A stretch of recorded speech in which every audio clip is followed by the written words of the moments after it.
मारुति ने अपनी नई ऑल्टो K10 को लॉन्च कर दिया है 4 लाख रुपए की एक्स शोरूम प्राइस के साथ। और इसी लॉन्च के साथ इस नई ऑल्टो की अब सीधे डायरेक्ट टक्कर होती है इसकी बड़ी बहन मारुति एस्प्रेसो से। मेरा मतलब है कि मारुति एस्प्रेसो और ऑल्टो सेम बजट की दो गाड़ियां मारुति ने लॉन्च कर दी हैं इंडिया में, क्योंकि इन दोनों ही गाड़ियों में सेम इंजन आता है, सेम प्लेटफॉर्म आता है और माइलेज भी लगभग सेम ही क्लेम किया जाता है। तो चलिए इस वीडियो में आगे चलकर मैं आपको इन दोनों ही गाड़ियों को कंपेयर करके बताता हूं और बताता हूं कि इन दोनों ही गाड़ियों में से बेहतरीन चॉइस आपके लिए कौन सी होगी। अगर आपके पास पुरानी गाड़ी है और उसमें आप चाहते हैं कि अच्छी अच्छी एसेसरीज लगे जिससे कि गाड़ी हमेशा नई जैसी लगे, या फिर गाड़ी की पॉलिश, वैक्यूम क्लीनर या फिर गाड़ी धोने का पंप, तो जगह जगह दुकानों में घूमने से अच्छा मैंने इस वीडियो के डिस्क्रिप्शन में एक लिंक शेयर किया है। उन लिंक्स पे आप क्लिक करके घर बैठे अमेज़ॉन से ऑर्डर कर सकते हैं और आपको सस्ता भी पड़ेगा। तो अभी जाके डिस्क्रिप्शन पे क्लिक करके आपको जो एसेसरीज चाहिए वो आप ऑर्डर कर सकते हैं। सबसे पहले बात कर लेते हैं दोनों ही गाड़ियों के डायमेंशंस की कि कौन ज़्यादा लंबी कौन ज़्यादा चौड़ी है। लेंथ की बात करें तो ऑल्टो K10 की लेंथ है 3530 mm, जो कि एस्प्रेसो से 35 mm कम है।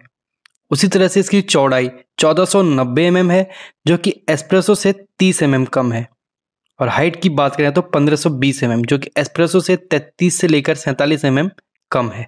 व्हील बेस की अगर बात करें तो 2380 mm, जो कि दोनों ही गाड़ियों का सेम है। और ये इसलिए सेम है क्योंकि ये दोनों गाड़ियां सेम प्लेटफॉर्म पे आती हैं जिसका नाम है हार्डटेक प्लेटफॉर्म।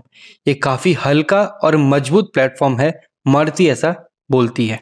अगर अंदर कैबिन के स्पेस की बात करें कि अंदर बैठ के कौन सी गाड़ी में ज़्यादा स्पेस आपको मिल जाती है, तो उसमें डेफिनेटली एस्प्रेसो आगे निकल जाती है, क्योंकि एस्प्रेसो का बॉडी टाइप थोड़ा ऊंचा और चौड़ा है, इसलिए एस्प्रेसो में अंदर बैठने वाले पैसेंजर्स को ज़्यादा जगह मिल पाएगी। एस्प्रेसो में एक फ़ायदा और है, इस गाड़ी को थोड़ा ऊंची एसयूवी वाला लुक दिया गया है, जिसकी वजह से आपको इस गाड़ी में ड्राइविंग पोजीशन काफ़ी ऊंची मिलती है, मतलब कि ऊंचे बैठने का एहसास होता है।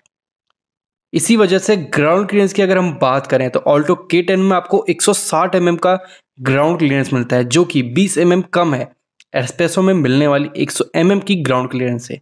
और जितनी ज़्यादा ग्राउंड क्लियरेंस होगी उतनी ज़्यादा उबड़ खाबड़ रास्तों में आप गाड़ी अच्छे से चला पाएंगे। रही बात बूट स्पेस की, यानी देसी भाषा में जिसको डिक्की भी कहते हैं, तो ऑल्टो K10 में आपको 214 लीटर की बूट स्पेस मिलती है, जो कि एस्प्रेसो में मिलने वाली 240 लीटर की बूट स्पेस से 26 लीटर कम है।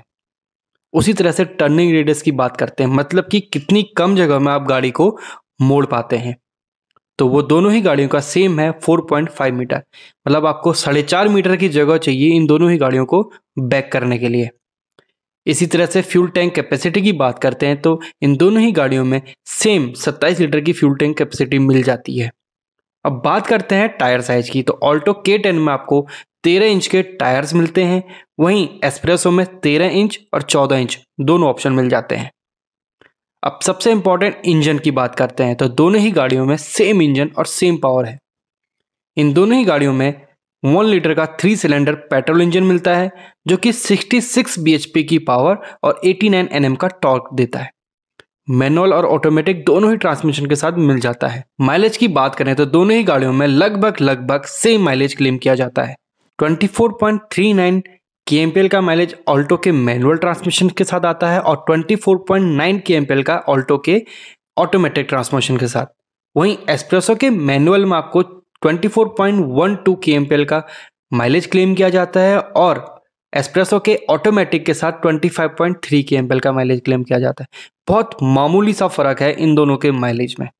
चलिए इन दोनों ही गाड़ियों में स्टैंडर्ड सेफ्टी फीचर्स की बात कर लेते हैं, तो ऑल्टो K10 में आपको ABS, dual airbag, EBD, seat belt pretensioner with load limiter, seat belt reminder for driver and co driver जैसे सेफ्टी फीचर्स स्टैंडर्ड मिल जाते हैं हर किसी वेरिएंट के साथ। वहीं दूसरी तरफ अगर इसी की बहन एस्प्रेसो की बात करें तो उसमें स्टैंडर्ड सेफ्टी के नाम पे आपको ABS, dual airbag, EBD, seat belt pretension with load limiter, seat belt reminder for driver and co driver जैसे सेफ्टी फीचर स्टैंडर्ड मिल जाते हैं हर किसी वेरिएंट के साथ। लेकिन अगर आप एस्प्रेसो का ऑटोमेटिक वाला वेरिएंट खरीदते हैं तो इन्हीं सारे सेफ्टी फीचर के साथ साथ आपको electronic stability program with hill hold control जैसा सेफ्टी फीचर्स भी आपको एक्स्ट्रा मिल जाता है। चलिए अब बात करते हैं दोनों ही गाड़ियों के कंफर्ट और कन्वीनियंस के फीचर्स की। वैसे मैंने आपको बताया है कि दोनों ही गाड़ियां सेम प्लेटफॉर्म और सेम इंजन को शेयर करती हैं और साथ में सेफ्टी भी सेम ही है ये दोनों गाड़ियों में। तो इन दोनों ही गाड़ियों के कंफर्ट के फीचर्स में भी आपको ज़्यादा बड़ा अंतर देखने को नहीं मिलने वाला। सबसे पहले उन फीचर्स की बात करते हैं जो आपको एस्प्रेसो में तो मिल जाते हैं लेकिन ऑल्टो K10 में नहीं। सबसे पहले इलेक्ट्रॉनिकली एडजस्टेबल ORVM से मिल जाते हैं और इसी के साथ स्टार्ट स्टॉप पुश बटन और उसमें इडल स्टार्ट स्टॉप टेक्नोलॉजी। तो बस यही फीचर्स हैं जो आपको एक्स्ट्रा मिल जाते हैं एस्प्रेसो में ऑल्टो के बजाय। अब उन फीचर्स की बात करते हैं जो आपको ऑल्टो में तो मिल जाते हैं लेकिन एस्प्रेसो में नहीं मिल पाते हैं। तो ऐसा सिर्फ एक ही फीचर है जो आपको ऑल्टो में एक्स्ट्रा मिल जाता है और वो है 4 स्पीकर्स इसके इंटीरियर में। मात्र 4 स्पीकर ही मिल पाते हैं जबकि एस्प्रेसो में 2 ही स्पीकर मिल पाते हैं। तो बस यही फर्क है इनके कंफर्ट और कन्वीनियंस के फीचर्स का। इसी तरह दोनों ही गाड़ियों में सेम वारंटी ऑफर भी क्लेम किए जाते हैं 2 साल या फिर 40,000 किलोमीटर। न जाने मारुति ने इतनी बड़ी चालाकी कहें या फिर गलती कहें क्यों की है कि अपने कस्टमर्स को कंफ्यूज कर दिया है एक ही प्राइस में एक ही वेरिएंट के साथ एक ही इंजन ऑप्शन के साथ एक ही मॉडल की गाड़ी को लॉन्च करके।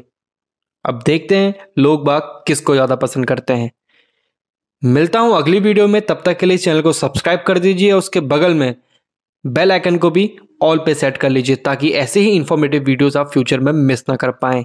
तब तक के लिए be safe and drive safe.